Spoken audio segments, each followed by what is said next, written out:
being not only of Kerala, but of the entire nation. Nation is going through major crisis. Truth is very difficult to be spoken. Lie is very easy.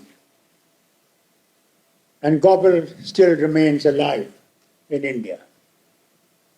He used to say in Hitler's time that you say 1,000 lies, some will stick. Today, our media is full of lies. The truth is hidden deep below. This was not the democracy that people fought for. We did not. Our forefathers did not drive British out of this nation for a democracy where we would be prisoners. They fought for India, India for all, irrespective of where you belong, what you eat, the way you live, where you pray, who you pray to. That was the battle they fought. If Gandhi arises again, he'll be ashamed of what has happened to this nation. Problem is, this is supposed to be a federal country where states have their power and center has its power. And both blend together for a better future. But today, the things are not the same. Today, center controls everything, even jumps into the things that states had. And we pay a heavy price. I wondered when Chief Minister spoke here, how with all the constraints from the center, they've been able to develop the state where poverty nearly has disappeared.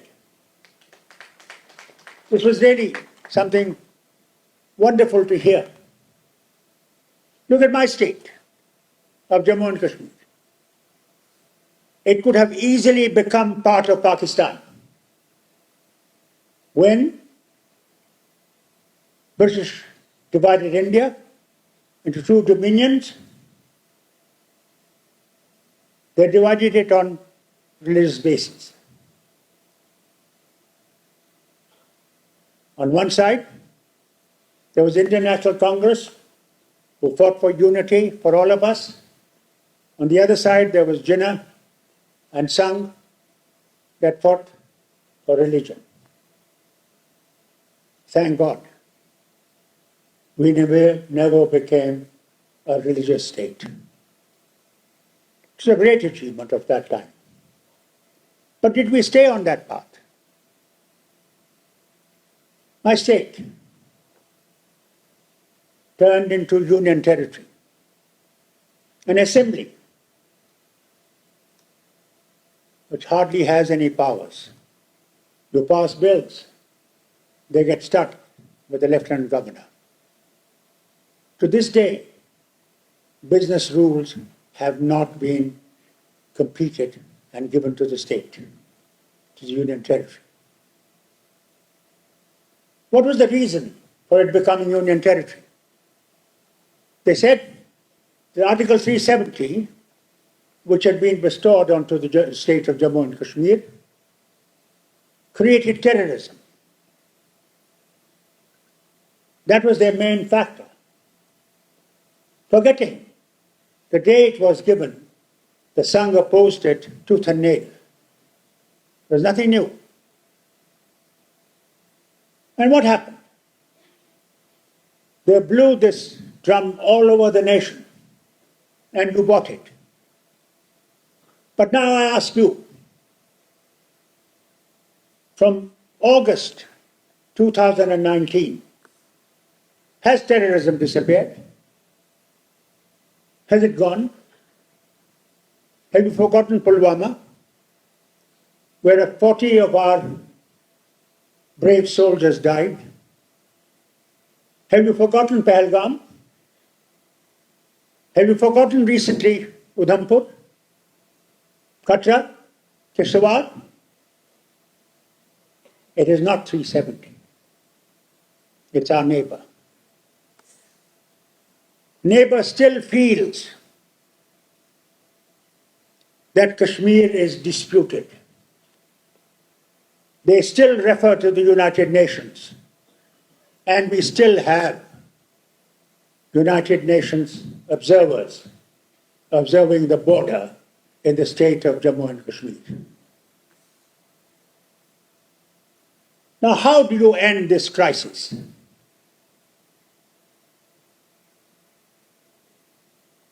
Bajpayee took a major step. Let's not forget, from the Sangh himself, with all RSS training. But he took the step, brave step, to visit Pakistan. And when he took that step, he called me. I was the Chief Minister of Jammu and Kashmir. And I complained to him, "You're not taking me." He knew his visit would not have succeeded because we don't believe we are part of Pakistan. We are a Muslim majority state, but we are proud Indians, and we will remain proud Indians. Let that be drilled into everybody of this nation. When he went, he asked me, "What do I tell Nawaz Sharif?" I said, "Sir, only solution is what they hold, let them hold. And what we hold, let us hold. And draw this line as an international border so that people of the both sides will have free access to each other. And the whole border will open. There is no other solution. Wars will never solve. We've had 4 wars. The line is still there. Like Korea, North and South. 37 parallel remains. Look at our friends in Europe facing the Russian and American battle while their nation is being destroyed. Completely finished. War is not the solution. He said, "Yes, I'll do the same." He crossed the border.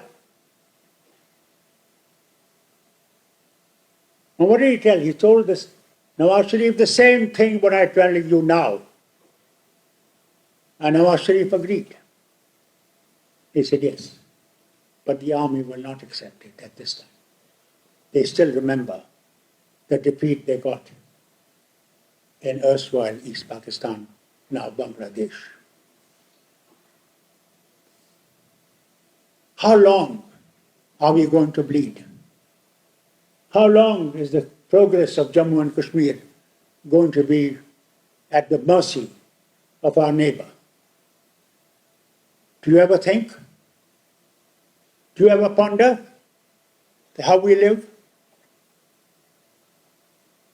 Do you see the recent agreement with America? We are frightened. We don't have oil. We don't have gas. We have the natural beauty that God has given us. Now look at what is happening. If that is correct, because they have not explained to this day what that agreement is, we are horticultural producers. What will happen to our apples, to our walnuts, to our almonds?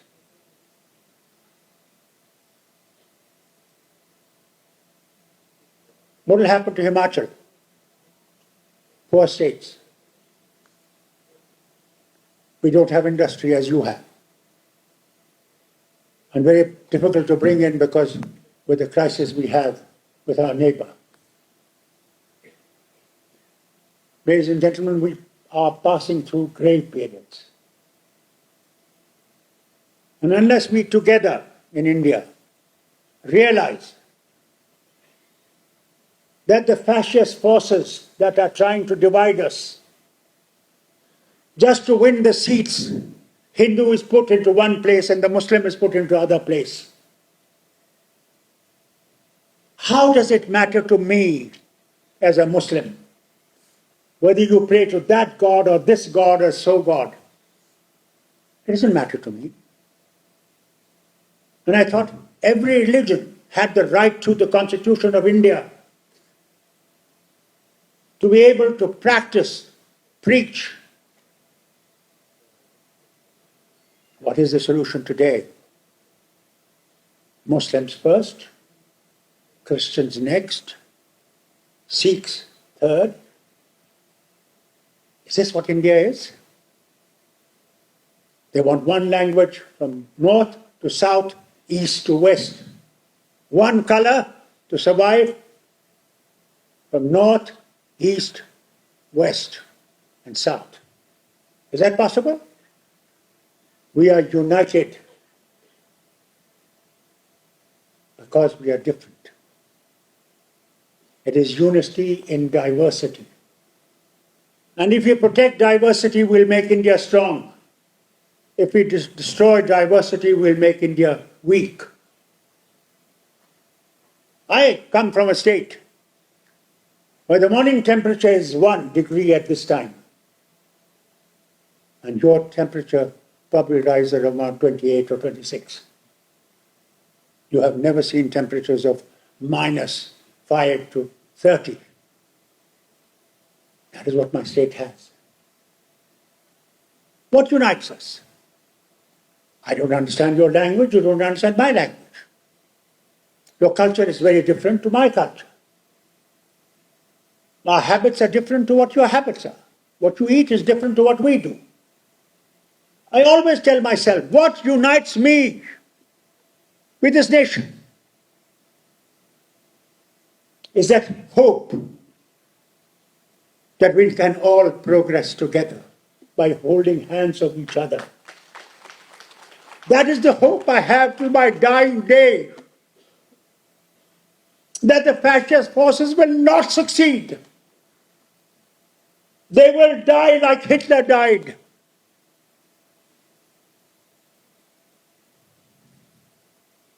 And all his ambitions of being master of the world disappeared. I took this journey, 90 years age,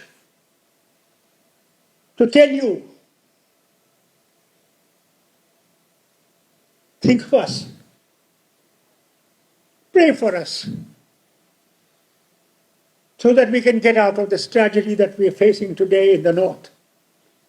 Thank God South is still free, and I hope it remains free and develops and gets stronger. We get strength from you. We look at you and we say to ourselves, oh Allah, when will you wake up so that we can also walk freely, talk freely, think freely? That's what democracy was. Of the people, for the people, by the people. Our children and our people who work suffered, continue to suffer even now in the north.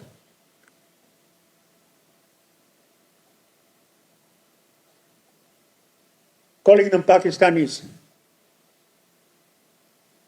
Our children studying in schools and colleges and universities have to pay a heavy price.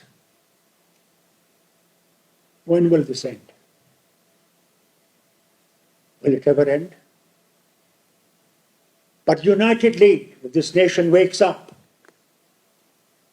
unitedly, if we stand together to fight,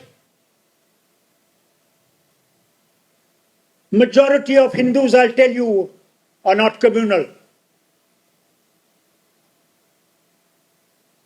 They see, but they are not able to say. Fear has driven us to the corner. We're waiting for Messiah.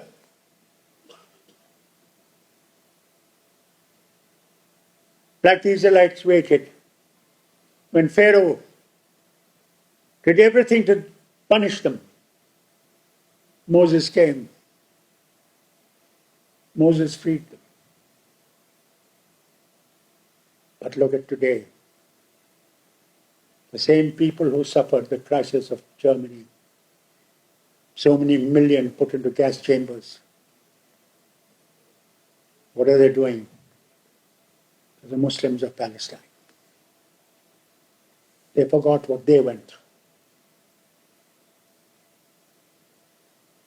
Look at Cuba today. Also part of this world. Suffering because oil from Venezuela ended. God knows what is going to be their fate. We are dictated that you will not buy Russian oil. We are dictated that we will give you what we want to give you and you have to take it. And we silent majority sit in silence and wait for the doomsday. I'm glad, Honorable Chief Minister, that you called this meeting. They're thinkers. They're people who can change this nation. Not only this nation, but the world needs to change. We need to get out of terrorism into friendship. You know, I asked Indira Gandhi once. I didn't know what SARC was. I was from England. A small doctor there. What is SARC?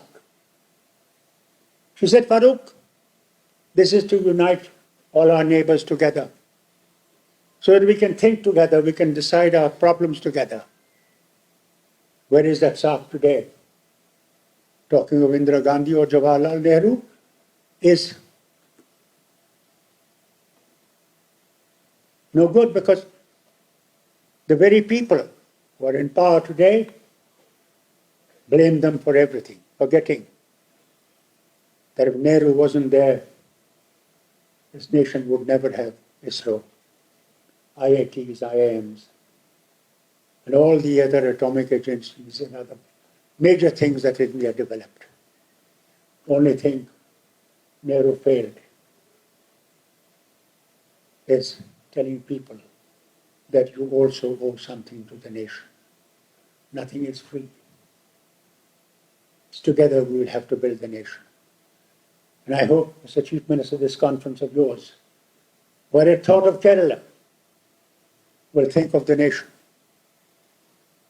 and think how do we move not only this nation but this world from tragedies to better life. I wish you well to the people of this nation, and I wish well to the nation that I belong to, called India. You know, Vande Mataram. Why was this sung? Because the British, when there was a major famine in Bengal, took away the crops that were meant for the people. And we lost 10 lakh Bengalis because of that famine. Then this song came up against terrorizing people. Today you should know who are terrorizing the nation. And sing this loud and with pride, so that these people who think they can suppress us and destroy the democratic India will realize that the soul of nation is alive and will remain alive and will succeed one day. God bless you all.